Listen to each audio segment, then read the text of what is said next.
晚上好. Today we are here with Claudia Vernotti from ChinaEU, the first EU cross-border e-commerce forum, so you're welcome. And first of all, could you please introduce us what you're doing and what ChinaEU is doing? Sure. Well, first of all, thank you very much for the invitation to be here, and it was a great pleasure to be partner of this first edition of the EU Cross-Border E-Commerce Forum, which was a great success, I think. So ChinaEU, we are based in Brussels, so not far from here, from Liège, actually. And we started 5 years ago, 2015. The mission of ChinaEU is to foster high-level dialogue and business cooperation between Europe and China with a focus on the digital sector, so everything from internet, telecom, high-tech. We do this in different ways by increasing awareness of the need to boost cooperation, so through also advocacy, through events, and finding occasion to foster really business partnerships in areas ranging from telecom infrastructure, smart city cooperation.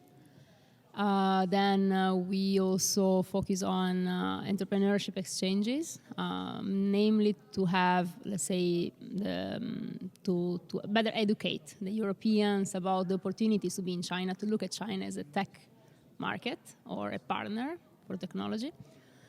We have been also very much engaged in solutions within the smart tourism field because tourism is another very important piece, let's say, of this cooperation. China is not only the biggest market for e-commerce, but is also the biggest source of international tourism worldwide. 150 million Chinese made overseas travels last year, I think, last year. And it's also the biggest spender of overseas travels. The opportunities for European companies, European destinations to attract Chinese tourists and to market products and travel services to them is huge. So on this one, we work together with some of the biggest providers in the field, like Ctrip or WeChat, to make this possible. And last but not least, the reason why I'm here is also, of course, e-commerce and cross-border e-commerce, which is something huge and becoming more and more important as China's middle class increases. And we have seen before you quite a bit attractive from the live streaming corner here. And actually, social commerce, live streaming is such a big trend in China and slowly is coming to Europe. What do you think? What's your vision about this trend? Is it going to be successful in Europe? And what's your idea or vision about cross-border e-commerce and these new technologies, new term of business?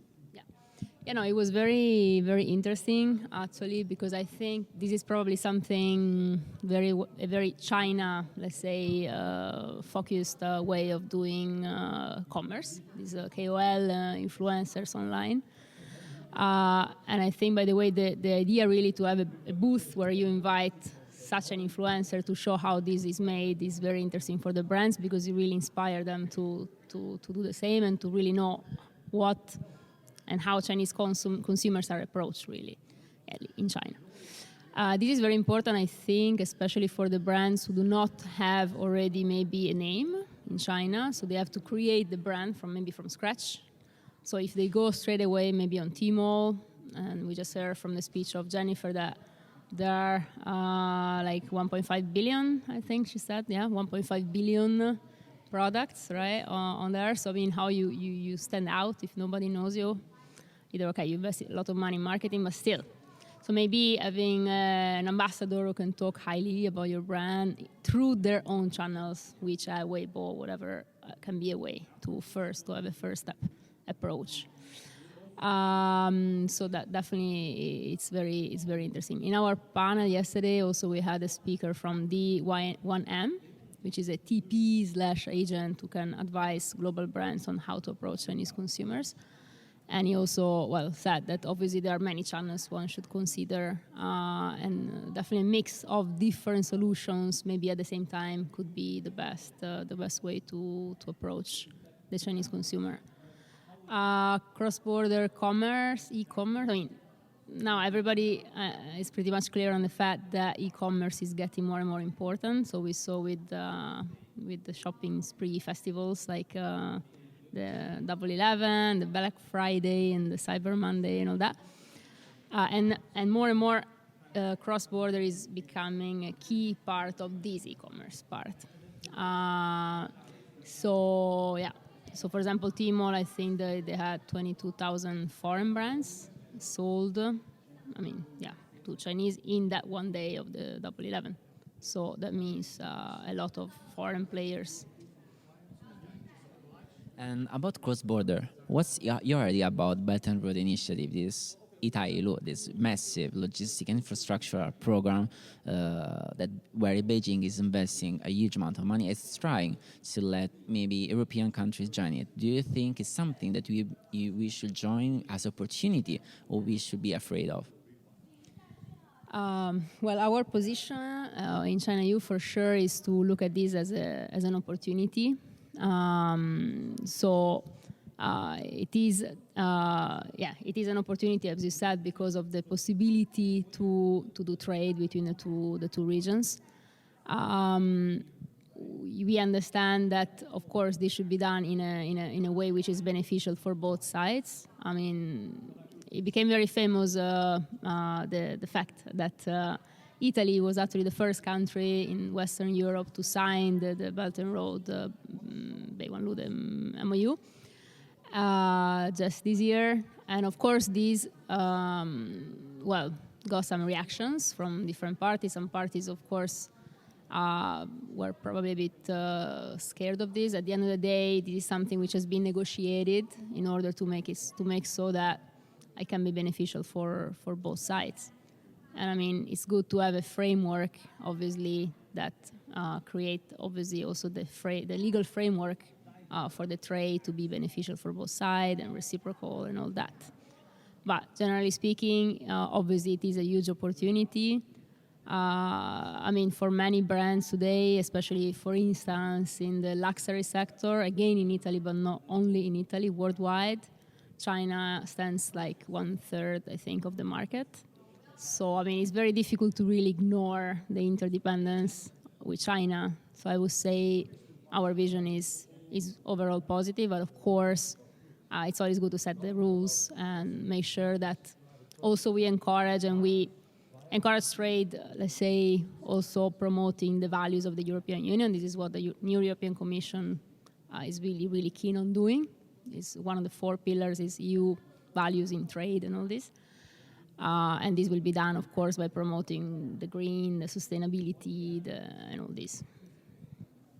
So, in 3 weeks, it's going to be 2020. What's your expectation for the upcoming year?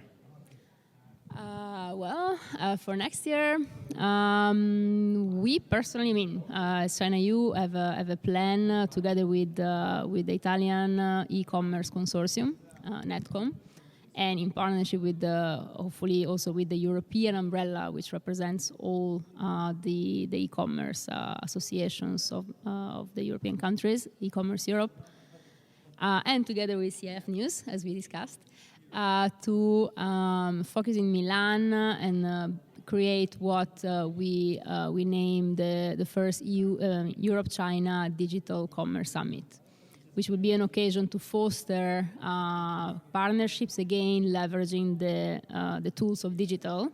So not just e-commerce by itself, but also new retail, digital solution to transform companies and better enable them to do business across borders.